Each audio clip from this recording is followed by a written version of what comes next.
की छत्तीसगढ़ महतारी की, भारत माता की, छत्तीसगढ़ महतारी की। आज यहाँ पे हम लोग आए हैं, आप लोगों का समर्थन देने के लिए आए हैं। कोई दिक्कत?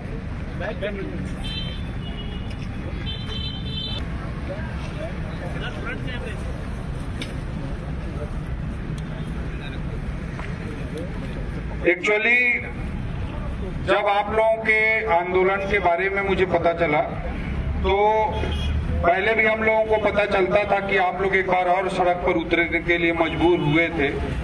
तो सबसे पहले मैं स्पष्ट कर दूं कि हम लोगों के आने का प्रयोजन क्या है, हमारी सोच क्या है, आप लोगों के मुद्दे में कितनी गहराई है और वो कितना जरूरी है, छत्तीसगढ़ के युवा भाई बहनों के लिए कितना महत्वपूर्ण मुद्दा है, इस बात को तो सबको स्वीकार करता है। हम लोगों के आने के पीछे का मंतव्य हम पहले बता देते। यहाँ पर जब आप लोगों के आंदोलन के बारे में पता चला तो मैंने पहले ही पूछा, आप लोगों के साथी लोग मेरे को फोन किए, तो भाई हम लोग फिलहाल एक राजनीतिक पार्टी का मैं सदस्य भी हूँ। पहले मैं आईएएस अधिकारी था, युवाओं के लिए बहुत कुछ करने का प्रयास किया, चाहे वो दंतेवाड़ा हो, चाहे जांजगीर चांपा हो, हम लोग एजुकेशन सिटी बनाए, छूलो आसमान चलाए, सेना भर्ती कराए, करियर काउंसलिंग का कल्चर डेवलप किए, हमारे रायपुर में नालंदा परिसर बनाए, बहुत कुछ युवाओं के लिए किए। लेकिन आज मैं एक राजनीतिक पार्टी का सदस्य भी हूँ, तो उन्होंने कहा उस नाते नहीं, हमको एक पूर्व आईएएस के रूप में आप हमारे बीच में आइए, जो आप युवाओं को मोटिवेट करते हैं, युवाओं के लिए प्रेरणा का काम करते हैं, उस नाते हमारे बीच में आइए। तो मैं आप लोगों के बुलावे पे आया हूँ, एक चीज ये स्पष्ट करना चाहता हूँ। दूसरी बात है कि हम लोगों के पास अगर राजनीति करने का जहां तक विषय है, पार्टी की राजनीति का विषय है, तो हमारे पास 100 मुद्दे हैं राजनीति करने के लिए। आप लोगों के बीच आना हमारा कोई राजनीतिक लाभ लेना हमारा उद्देश्य नहीं है। आप लोगों की आवाज ज्यादा जगह तक पहुंच सके, आप लोगों की आवाज को छत्तीसगढ़ में दूर दूर तक पहुंचाने में हम जितना मददगार हो सके, हम लोगों के चेहरे की वजह से, हम लोगों के प्रयास की वजह से ये मैटर जितना ज्यादा दूर तक जा सके, यही हमारा प्रयास है।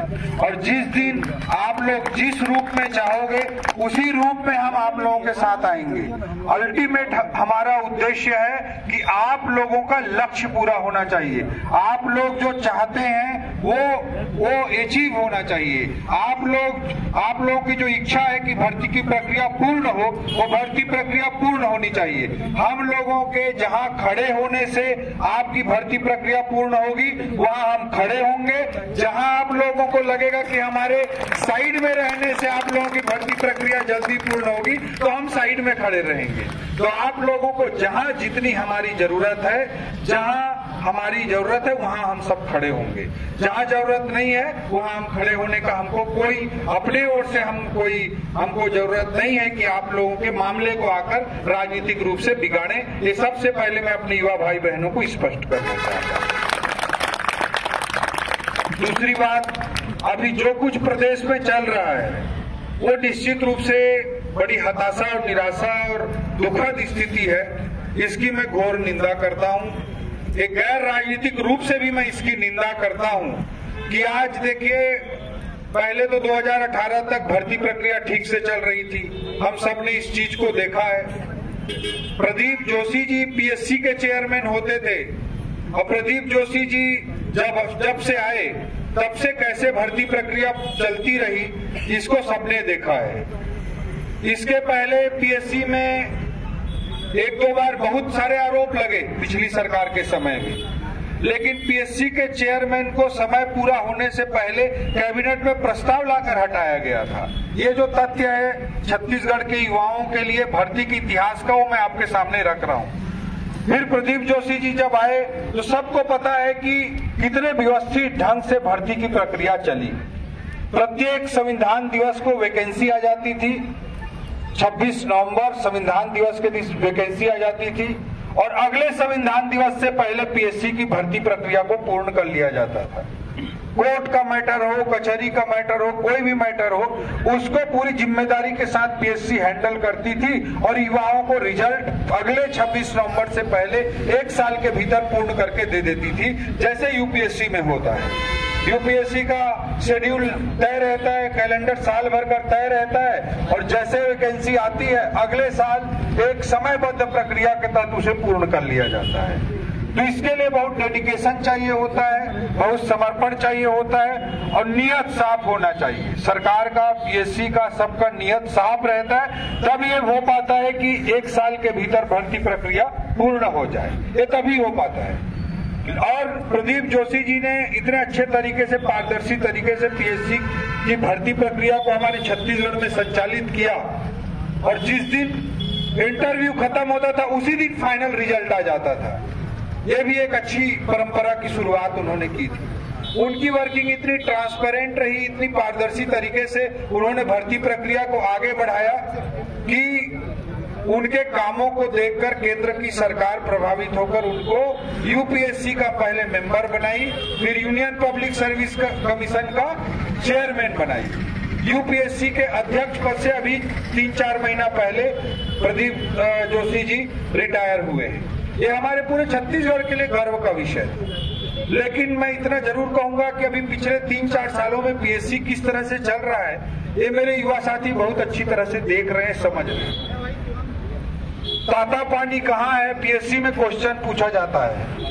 छत्तीसगढ़ के बच्चे को पता है, आधे लोग वहां जाकर भी आए होंगे कि ताता पानी हमारे छत्तीसगढ़ के बलरामपुर जिले में है। लेकिन असिस्टेंट प्रोफेसर का भर्ती आया, उस पे क्वेश्चन आया और उसका उत्तर सूरजपुर लिख दिया गया। ऐसे असिस्टेंट प्रोफेसर के क्वेश्चंस में 200 से अधिक की गड़बड़ी पाई गई, सारे विषय मिलाकर। अब 200 क्वेश्चन ही गलत हो जाएंगे, सारे विषय भी मिलाकर अगर एक पेपर में भी 15-20 क्वेश्चन भी गलत हो जाएंगे तो फिर तो सही और गलत का निर्णय कैसे हो पाएगा? कौन योग्य है, कौन अयोग्य है, उसका निर्णय ही नहीं हो सकता। क्योंकि आपको भी पता है कि फाइनल जो सिलेक्शन होता है उसमें हार्डली 5-7 नंबर, 8 नंबर का ही अंतर होता है। तो इस तरह की स्थिति बन गई और पीएससी ने उसमें भी एग्जाम में जितने क्वेश्चन गलत हो सकते हैं उसके लिमिट को बढ़ाते हुए कितना 20% कर दिया है, शायद 20% कर दिया है ना। अभी कितना परसेंट कर दिया? 20% कर दिया। तो इस तरह से बढ़ा दिया, अगर 20% किसी एग्जाम के क्वेश्चन गलत हो तो फिर परीक्षाएं काहे ले रहे हो भाई? जब हमारे युवा उसमें एग्जाम देंगे और मतलब पता चला 100 में 20 क्वेश्चन गलत हो, ठीक है, 20 क्वेश्चन अगर गलत हो तो फिर तो परीक्षा लेने नहीं लेने का कोई मतलब ही नहीं रह जाए। तो इन सब चीजों को संवेदनशीलता से समझने की जरूरत है। रहा आरक्षण का मैटर, आप देखिए आरक्षण किस वर्ग को कितना मिलना चाहिए, उसके लिए पॉलिटिकल कमिटमेंट किस पार्टी का कितना है, हमारा पूरा पॉलिटिकल कमिटमेंट है, मैं उस पर नहीं जाना चाहता। मूल विषय है कि जो आरक्षण का सिस्टम चल रहा था 2018 से, उसमें अचानक सरकार बनते ही 27% ओबीसी को आरक्षण दिया जाएगा, ये सगुफा छोड़ दिया गया और एक व्यक्ति को कोर्ट भेज दिया गया और जो व्यक्ति कोर्ट में जाकर पिटीशन लगाया तुरंत वहां हाई कोर्ट में जाके वो मैटर स्टे हो गया और जो स्टे कराने वाला था, याचिका रखने वाला था, उसको कबीर सोद पीठ का अध्यक्ष बना। आज हम लोग देखे, अभी हमारे आदिवासी भाई भी होंगे, उन लोगों का अभी सितंबर 2022 में कोर्ट का वर्डिक्ट आया। 32% रिजर्वेशन एसटी वर्ग को जो मिल रहा था वो 20% की स्थिति में आ गया। वो जो 32% बढ़ाया गया था 2012 में, वो सस्टेन नहीं किया। उसके लिए कोई भी सीनियर वकील उस समय खड़ा नहीं किया गया। सुप्रीम कोर्ट में उसी समय ईडी का केस चल रहा था, उसमें अभिषेक मनु सिंघवी जी को, कपिल सिब्बल को, मीनाक्षी अरोड़ा को, ऐसे करोड़ों रुपए फीस लेने वाले लोगों को वहां खड़ा कर दिया गया, यहाँ खड़ा नहीं किया गया। खैर जो भी है, अब वहां पे यहाँ पे मैटर खत्म हो गया, आरक्षण गड़बड़ा गया। पहले जो सिस्टम चल रहा था, अब उस पे जो पिटीशन लगाया था उसको एससी कमीशन का प्रदेश आयोग का अध्यक्ष बनाते हुए उसको कैबिनेट मंत्री का दर्जा देकर पुरस्कार दे दिया गया। तो बेसिकली प्रॉब्लम यही है कि आप चाहते क्या और नियत क्या है, इस पर सवाल उठ रहे हैं। ओबीसी पहले रिजर्वेशन बढ़ाए, फिर स्टे करवा दिए, स्टे करवाने के बाद उसको पुरस्कृत कर दिए।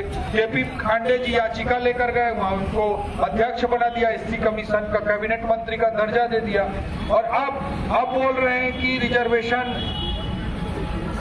27% ओबीसी को, 32% एसटी को, 13% एससी को, 4% इकोनॉमिकली वीकर सेक्शन को ये दिया जाएगा। अब सवाल ये उठता है कि कानूनी रूप से कितना सम्मत है। हम लोग पढ़े लिखे लोग हैं, मैं भी पढ़ा लिखा हूं, आप लोग भी पढ़े लिखे युवा साथी हैं। आप लोग जाकर गूगल करिए, आप लोग पढ़े ही होंगे, मेरे से ज्यादा पढ़ रहे होंगे आजकल। आप पूरे पुराने केस उठाकर देख लीजिए, इंदिरा साहनी का केस उठाकर देख लीजिए, वो जनरल सिंह वाला केस उठाकर देख लीजिए। संख्या के आधार पर आरक्षण नहीं दिया जा सकता, ये कोर्ट ने पहले ही क्लियर कर रखा है।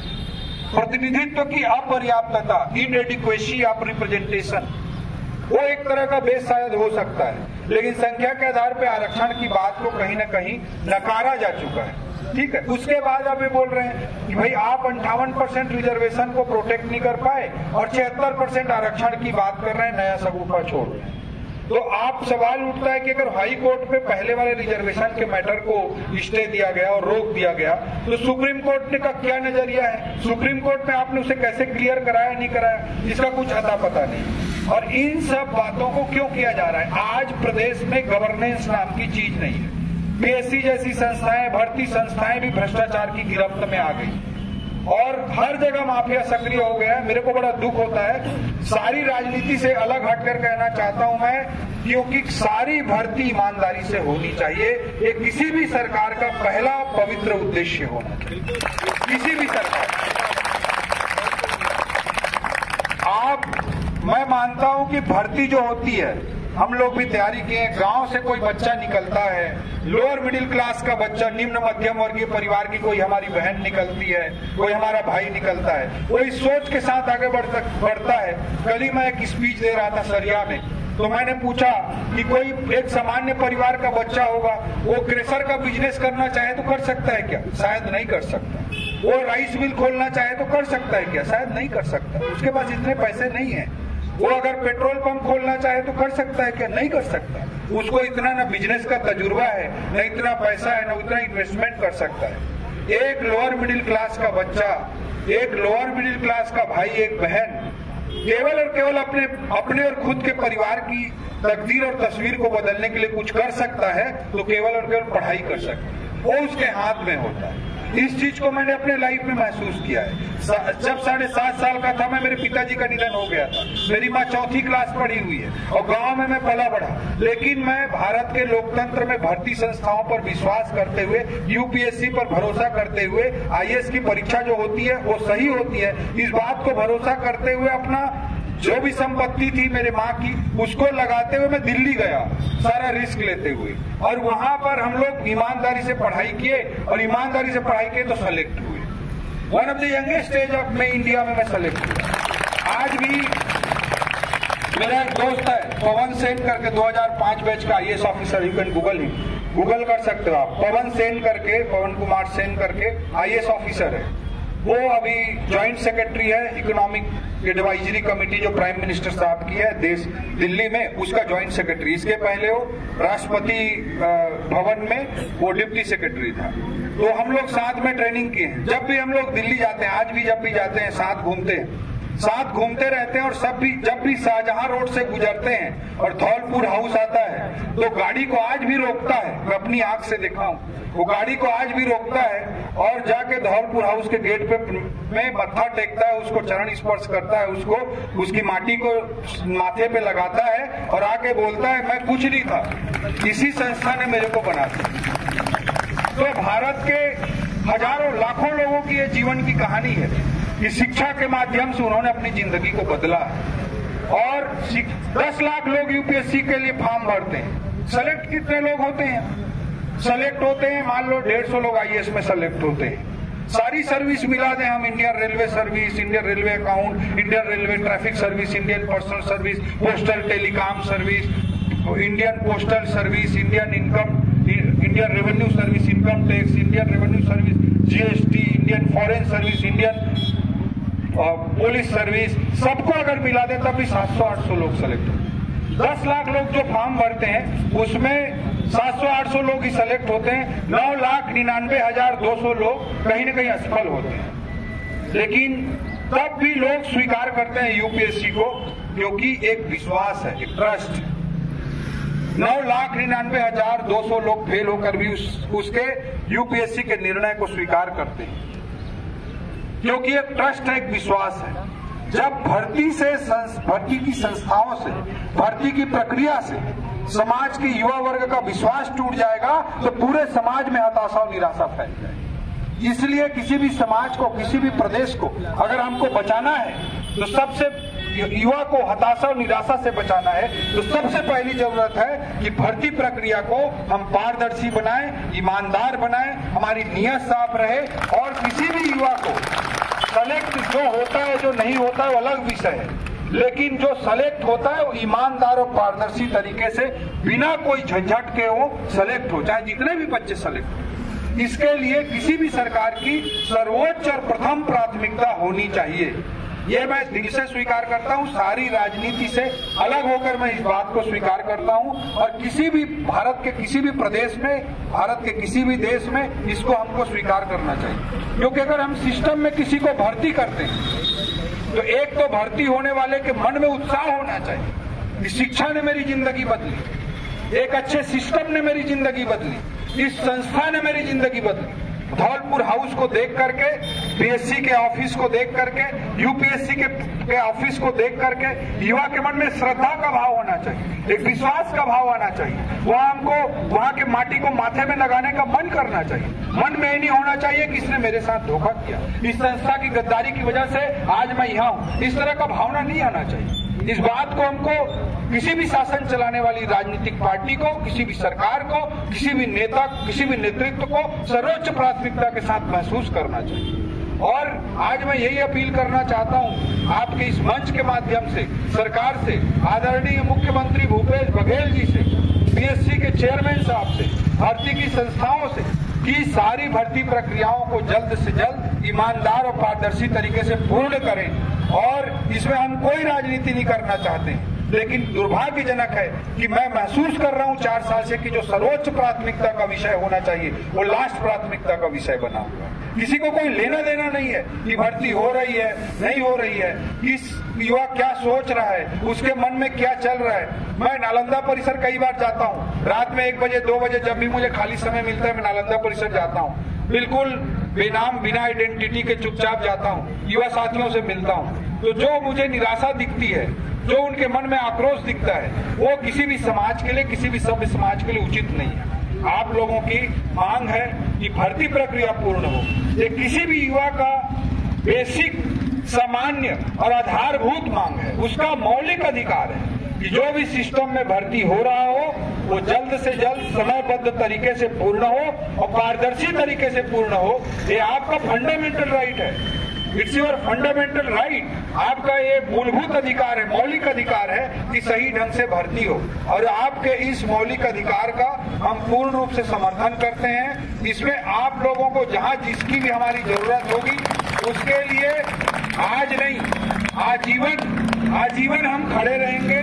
जिस भी तरह के सपोर्ट की जरूरत होगी उसके लिए हम समर्पित होकर खड़े रहेंगे। जिस भी तरह के आप लोगों को सपोर्ट की जरूरत होगी उसके लिए मैं खड़ा रहूंगा, व्यक्तिगत रूप पर भी और राजनीतिक दल से अलग होकर भी बोल रहा हूँ, और आजीवन खड़ा रहूंगा। जीवन की प्रासंगिकता किसी पद को पाने में, किसी कुर्सी को पाने में नहीं है।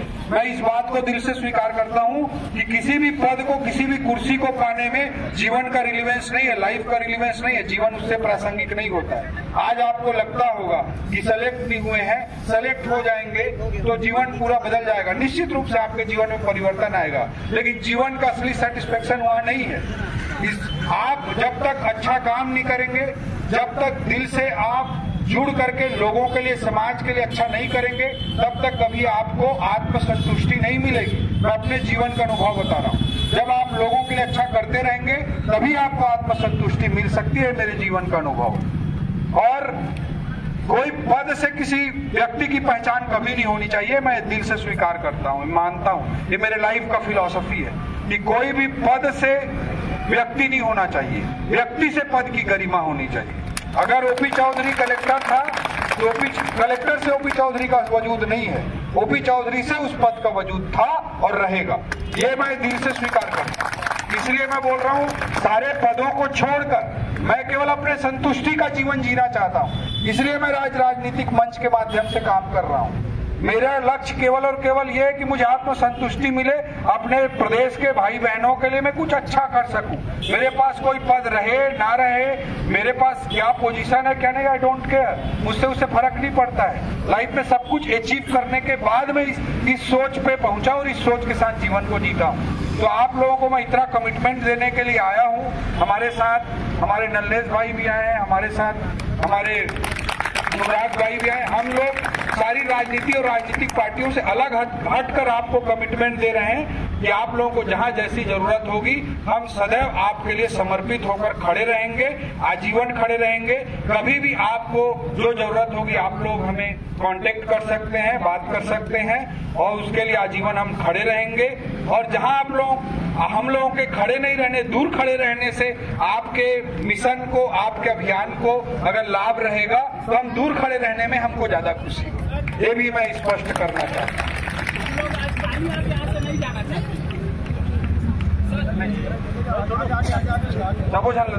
सर आज हम लोग यहाँ से खाली हाथ नहीं जाना चाहते हैं। अगर आप आए हैं हमारे मार्गदर्शन के लिए, हमारे समर्थन के लिए, तो हम किसी भी तरीके से सर आज हम या तो सीएम साहब से लेकर के जाना चाहते हैं, मत नहीं किसी भी तरीके से सर आज हम ना कुछ लेकर के जाना चाहते हैं। क्योंकि 4 साल हो गया सर, कोई भी राजनीतिक पार्टी हो हमारे लिए आज तक नहीं खड़ी हुई है।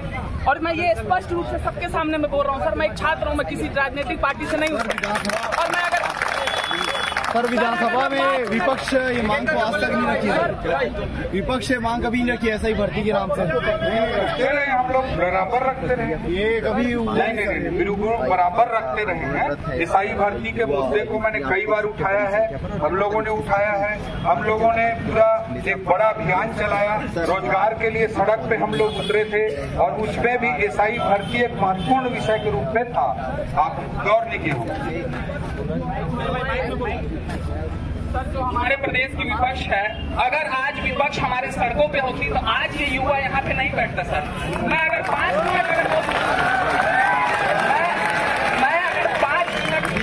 मिनट में बोलूंगा सर, मैं बोलते बोलते रोकूंगा, मेरे अंदर कितनी बिल्कुल मेरा कोई उद्देश्य नहीं था सर। आप हमारे युवा, हमारे सर, हम लोग जब भी आपका नाम सुनते हैं हमारे हम चाहते हैं कि हमारे, लेकिन सर आज मैं स्पष्ट सभी मीडिया वाले लोग के सामने बोला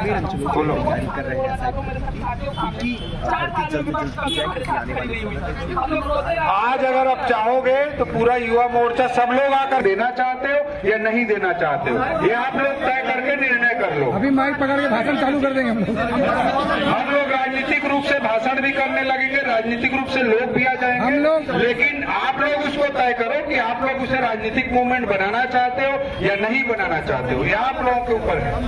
सर हम यदि राजनीतिक मूवमेंट बनाना चाहते तो पूरा कब से हो जाता है, नहीं बनाना चाहते आप हमारे आइकॉन हो।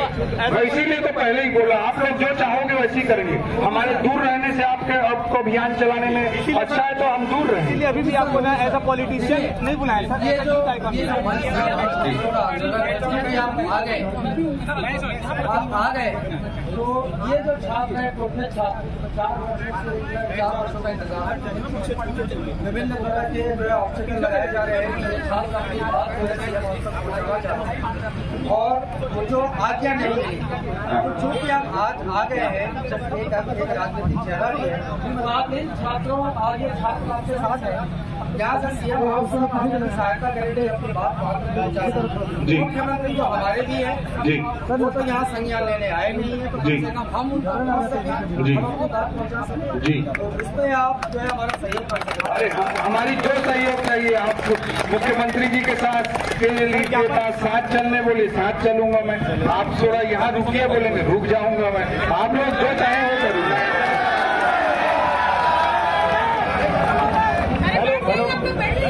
बैठा भाई प्लीज बैठा भाई, हाथ जोड़ के नहीं हेलो छात्रों को नहीं बैठोगे कि हम लोग अपने स्थान पर बैठ जाए, सभी लोग बैठ जाए भाई।